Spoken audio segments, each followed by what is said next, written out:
I was asked to say something about the Vedic conception of time. It's an interesting topic. There's actually quite a number of things to be said. First of all, the basic definition of time is that time is an active potency of the Supreme in manipulating the material energy.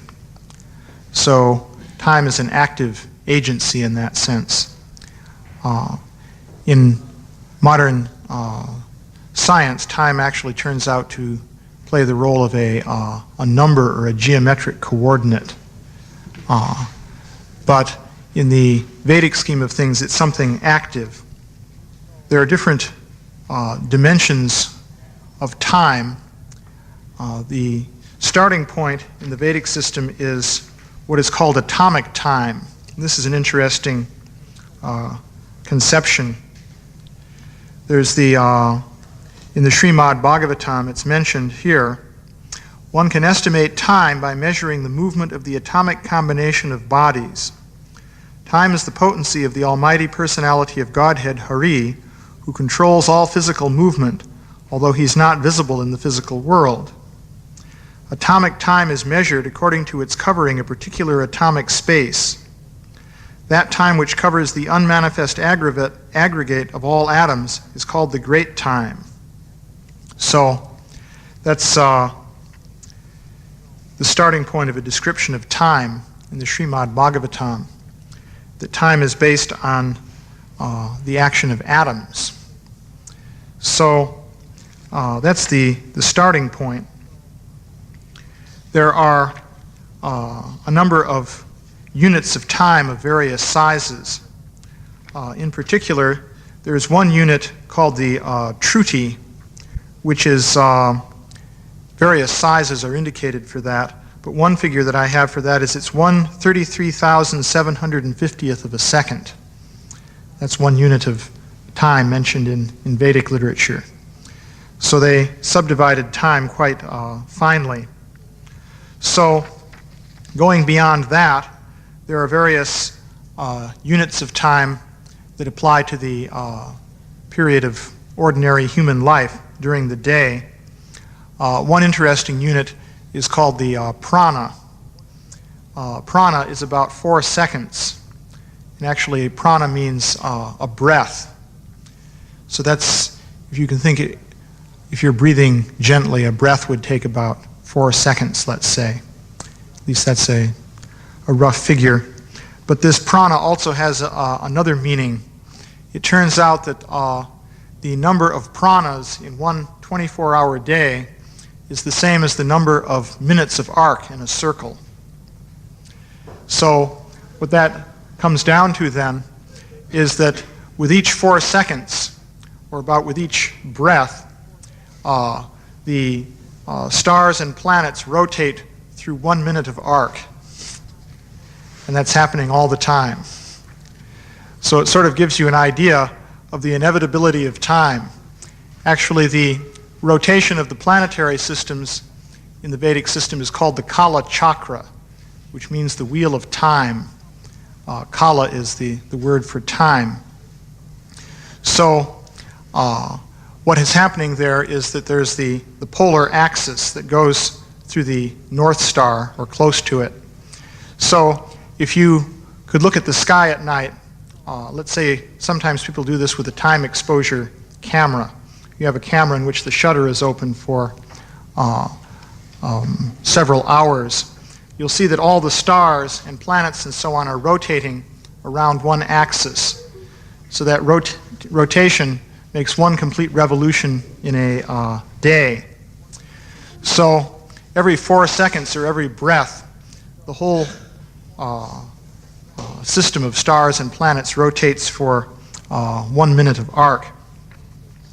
So it turns out that many of the dimensions of time, or units of time, in the Vedic system relate to astronomy, interestingly enough. There are quite a number of sophisticated descriptions of different units of time. For example, there's the solar day. That's the time from sunrise to another sunrise. But that's distinguished from something called a sidereal day, which is the time from when a given star rises on the horizon to the time that that star rises again. And that's different from the solar day due to the fact that the sun is moving every day with respect to the stars. So another unit is called the lunar day. This is 1/30th of a month. So a month is the time, say, from new moon to a new moon. So that's about 29 and some fraction days of 24 hours. So a 30th of that is therefore less than one 24-hour day. So that's called a lunar day, or a tithi. And ekadasi, for example, is a tithi. So that's why there are certain complexities involved in deciding at what time ekadasi is. So these are some units of time. So these are earthly measures of time. But beyond this, there are different measures of time applying to the demigods.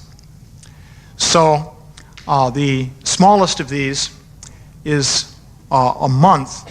It's described that 1 month is the period of the day and night of the Pitris. Pitris are a classification of beings not quite on the level of demigods, but actually the word Pitri is commonly translated as the ancestors. But when a person dies and they have some pious credit, they can take birth as one of these Pitris. They live in a somewhat nice situation within the universe. So it's described that their day and night period is 1 month. And also there's a Vedic book called the Surya Siddhanta, which describes them as having a residence on the moon, which would be logical if their day and night is a period of 1 month.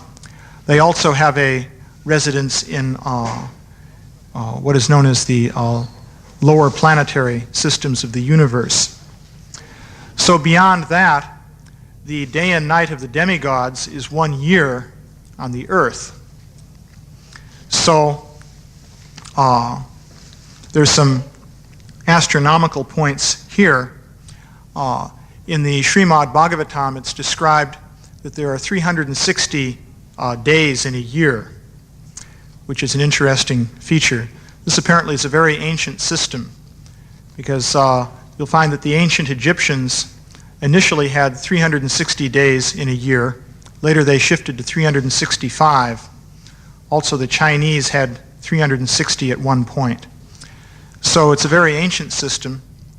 Of course, in that system, every few years what you do is add an extra month in order to make up the complete time for a year of 365 and a quarter days.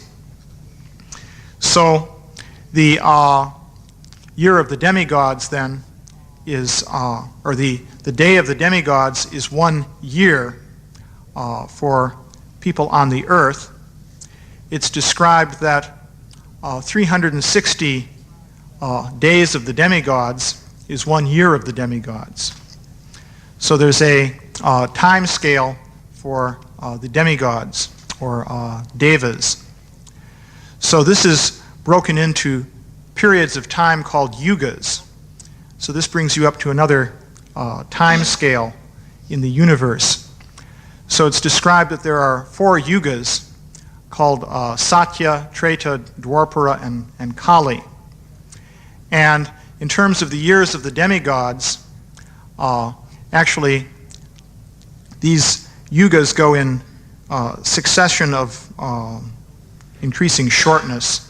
The first one is 4,000 years of the demigods, and then 3,000, 2,000, and 1,000 years of the demigods. And they have what are called Sandhya periods at the beginning and end, each of which is a tenth of that yuga. So, in particular, for the last one, 1,000 years plus a tenth at either end gives you 1,200 years of the demigods, and that's known as the Kali Yuga. And at the beginning, there's a 100-year period of the demigods, which is the Sandhya. Since 1 year of the demigods is 360 years of this earth, you multiply all these numbers by 360 to convert it into earth years. So that means the Kali Yuga takes, if you multiply that out, a total of 432,000 years. But the 100-year Sandhya comes out then to 36,000 years. And that's significant because it's described that various religious activities take place in particular during these Sandhya periods at the beginnings and ends of the Yugas. So in particular, we're now within the Yuga Sandhya of the Kali Yuga. And this is the period in which Lord Chaitanya's movement takes place. So that's the significance there. So the total period for the 4 yugas is 4,320,000 years. So it's described that these yugas repeat in a cycle. So one can speak of that 4,320,000 year period as a yuga cycle. So the next division of time beyond that is what's called a Manu period. And that's 71 yuga cycles. So that lasts for about 306 million years. So the lifespan period of most of the major demigods described in the Bhagavatam lasts for that period of time. So beyond that, there are 14 such Manu periods in what is called 1 day of Brahma. And there are also intermediate periods separating these Manus, so that comes to a total of 1,000 yuga cycles. So 1 day of the chief demigod within the universe, who's known as Brahma, comes to 4,320,000,000 years. So that's the daytime period of Brahma, as it's described. And then an equivalent period corresponds to the nighttime of Brahma. And it's described that Brahma lives for 100 years made of days and nights of that length. So if it's described that right now Brahma is about 50 years old in terms of his time span.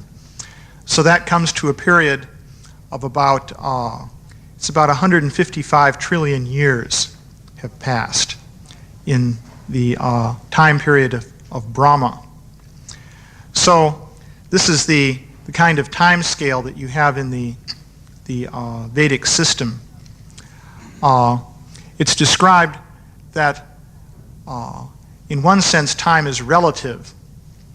These different systems or units of time can be described in terms of Earth years, but subjectively they're experienced in different ways by different living beings.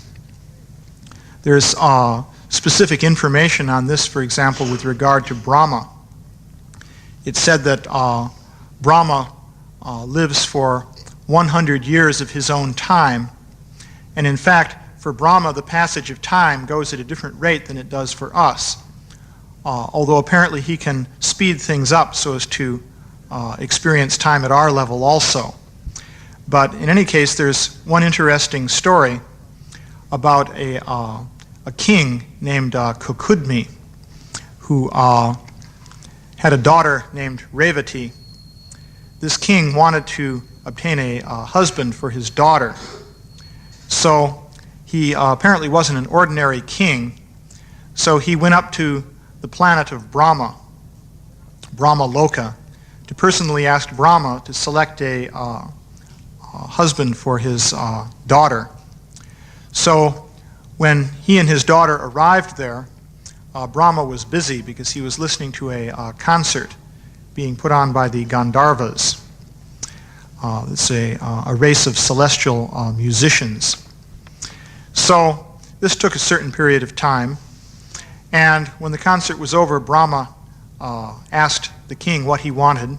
He expressed his desire, and Brahma then laughed and said that, well, all of the different possible husbands that you had in mind for your daughter have died a long time ago.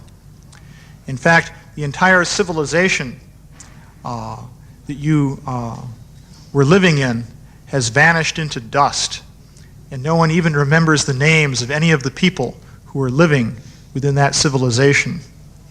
Because it seems that while the king was listening to the concert, about 120 million years had passed on the earth. So this gives an idea of the different time scales. Actually, it's interesting. This forms a sort of superficial parallel with some ideas that you'll find in the theory of relativity. There's a calculation you can do according to which, in that theory, if someone were to travel in a spaceship, let's say, at some, let's say, percentage of the speed of light, say close to 100%, travel around, say, in a big circle and come back, then according to that calculation, the person on the spaceship would have aged, let's say, 1 year. But on the Earth, thousands of years would have passed. You can do calculations like that. So in this case, though, it's not a matter of travel near the speed of light exactly, but when one enters into the environment of Brahma's realm within the universe, the rate of passage of time is different. So 1 moment there corresponds to the passage of a long period of time on the earth. So that's one aspect of the passage of time. So let's see. There are various other aspects to this.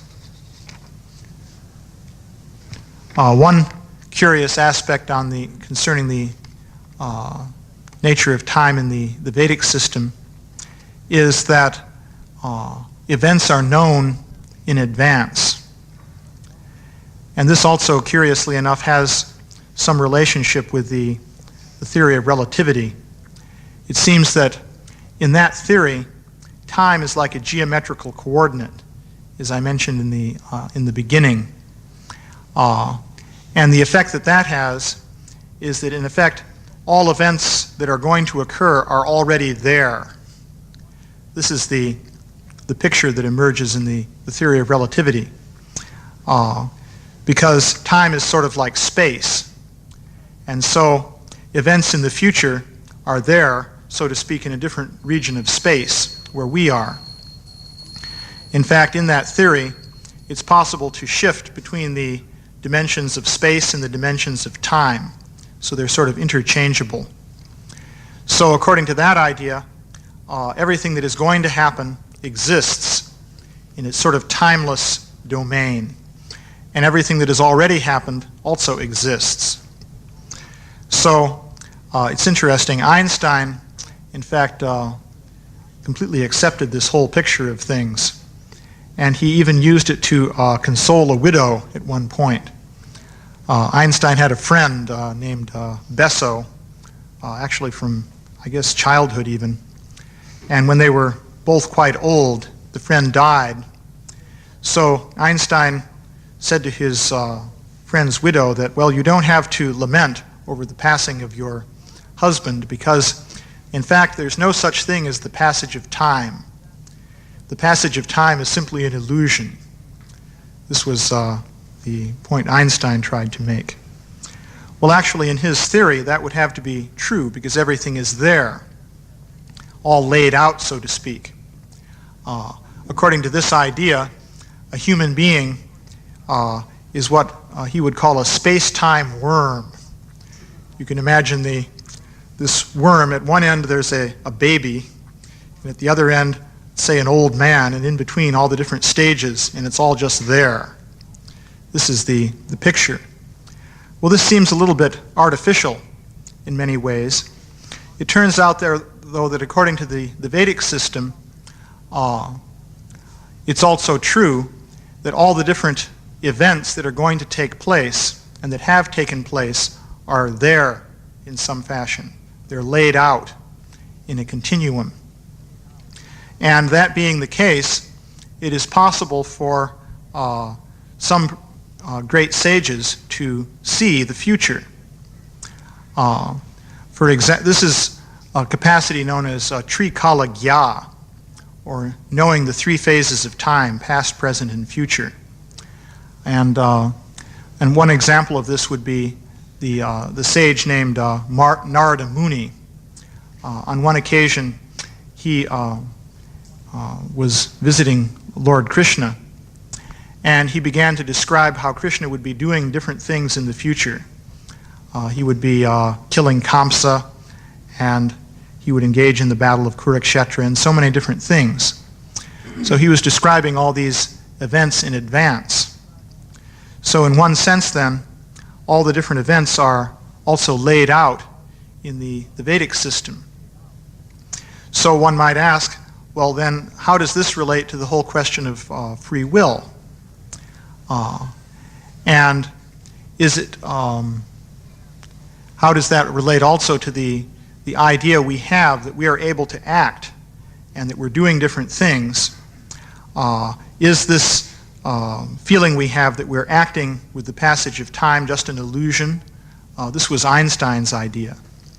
So it turns out the ingredient that is missing from the picture you have in modern physics, but which is present in the Vedic scheme, is that in the Vedic system you have the description of how the spirit soul is related to the material continuum. So time, as described in the Vedic system, applies to the material world. Actually, the spirit soul is not under the jurisdiction of time, but the material body is. So the arrangement is set up within the material world so that in accordance with the desires of the different spirit souls, the different interactions of the material elements are controlled and conducted by the action of the Supreme Personality of Godhead. Since the Supreme Personality of Godhead is omniscient, all the different actions and reactions are worked out once and for all. However, this is in accordance with the desires of the spirit souls.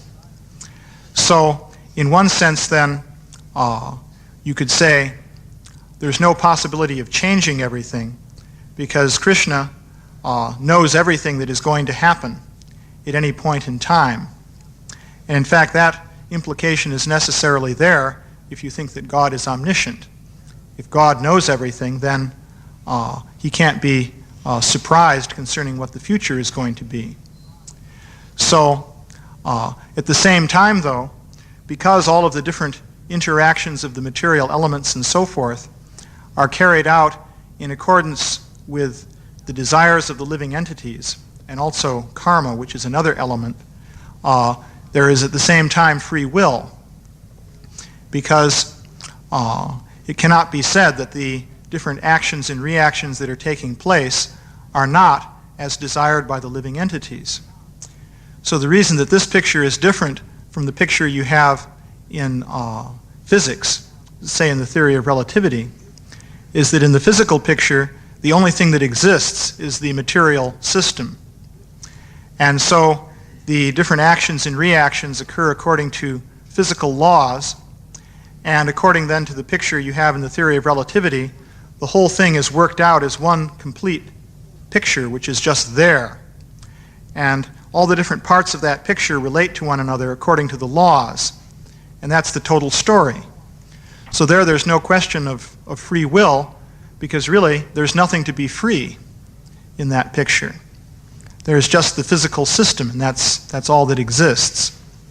So in the Vedic scheme, the total history of the interaction of the material elements is also worked out, and it's also actually there, so that a sage like Narada Muni could see it in advance if he's given the potency to see that. And that potency is granted by Krishna. But the whole thing is worked out in relation with the desires of the spirit souls, the actual living entities. So since in the Vedic system there's something there to be free, you can have free will. You don't just have the material continuum. At the same time, however, Krishna knows everything that is going to happen. That's the nature of the position of God, being able to know everything. But there's no contradiction there. It's just like, in one sense, we can see that in ordinary life, in the example of, let's say, a young child. It's a somewhat crude example, but you may know what a young child is going to do, but that doesn't mean that the young child doesn't act according to its will, even though you know exactly what it is in advance. So similarly, Krishna knows everything that is happening. So that is another aspect of time.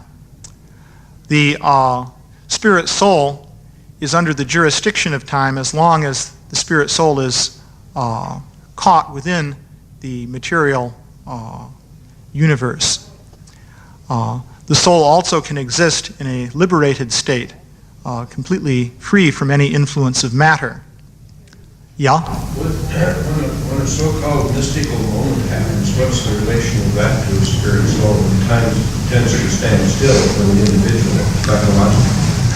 Well, what happens, as I was describing, from the point of view of the experience of time, there are different scales of time. I mentioned that story of the king.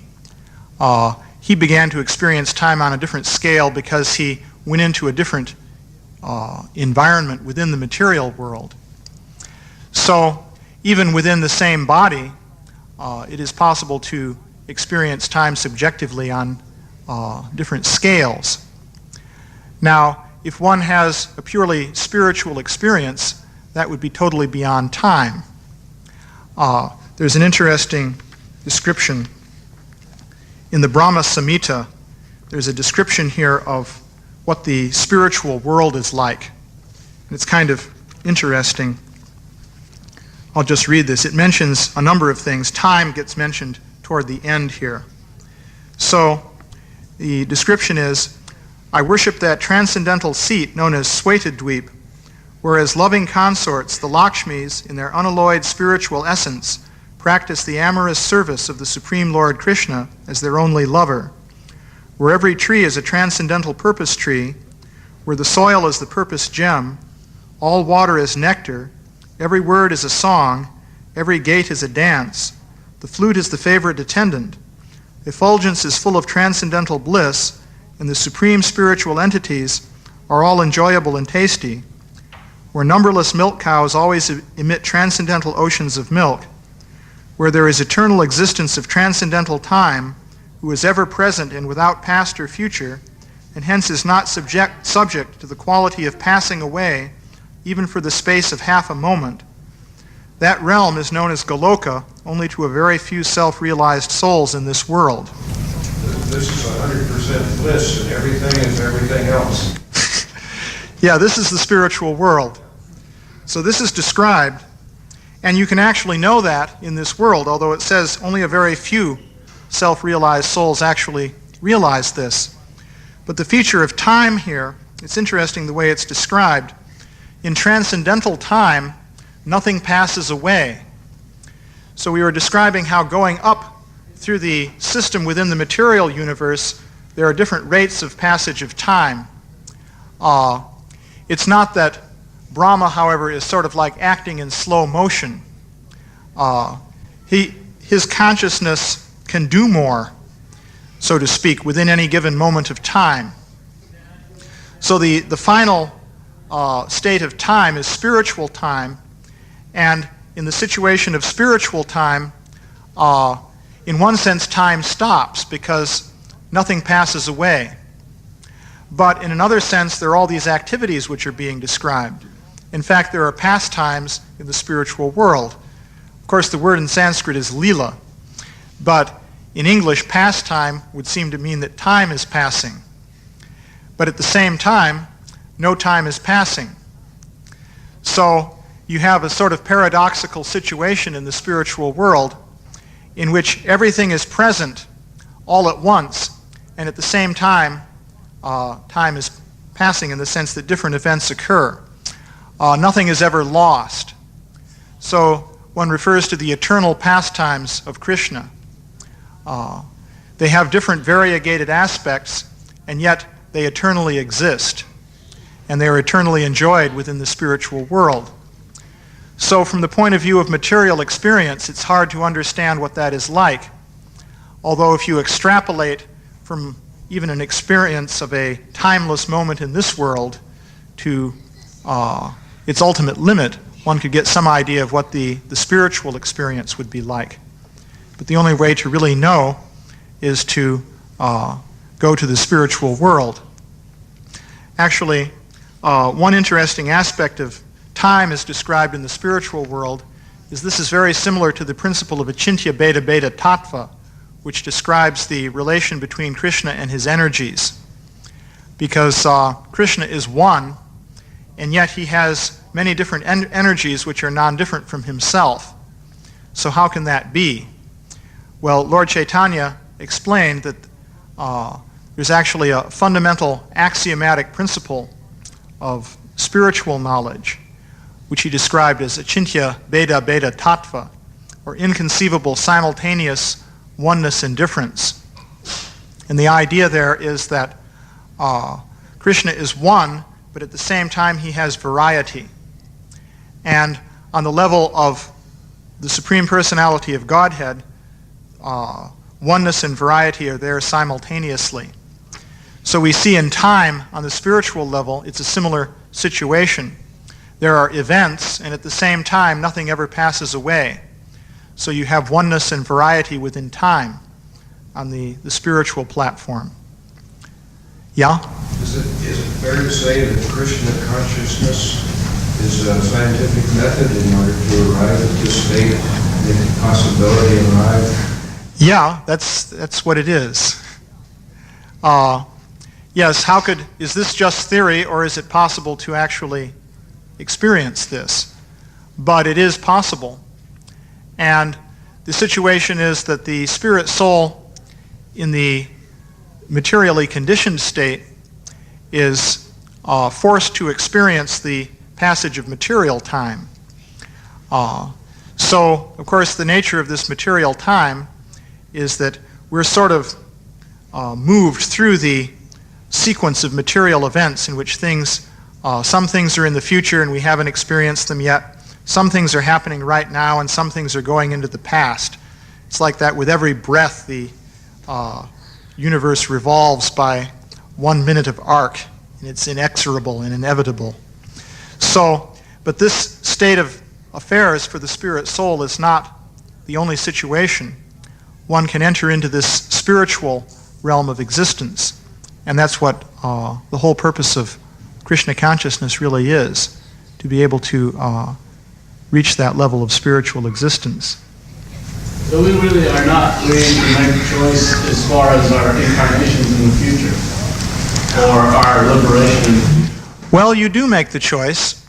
Krishna knows what it... How do you make the choice? Well, you make the choice in terms of your desire, just like it's all worked out, but because you're desiring in a certain way, that's why Krishna has worked that out to happen in that way, because he knows what you'll desire. He also knows the point where you will desire to be free from all this. Actually, in the Brihat Bhagavatamritam, it's interesting. It's the story of a person named Gopa Kumara. It's a description of his spiritual journey, so to speak. So at a certain point in his life, he met a guru. Actually, he was living in Vrindavan. He met a self-realized soul, and he was taught by that self-realized soul to chant the holy name of the Lord, and he began to do this. But many long years passed, and different things happened. And so it's a description of his experience. And it described that he went through the different levels of the universe. He spent time in Svargaloka as a demigod. He went up to Janaloka and Tapaloka, which are still higher planetary systems. He even spent millions and millions of years as a Brahma at one point. Finally, after going through all these different experiences, he came to Vaikuntha, and he met Lord Vishnu in Vaikuntha. And Lord Vishnu said, well, I knew that in this birth, referring to the one back in Vrindavan when he met his guru, I knew that at this point you would turn to me. And it was so long that you didn't turn to me. I just was hoping that you would do that. But since I knew that you would turn back to me during this birth, I put you in contact with this guru. And so now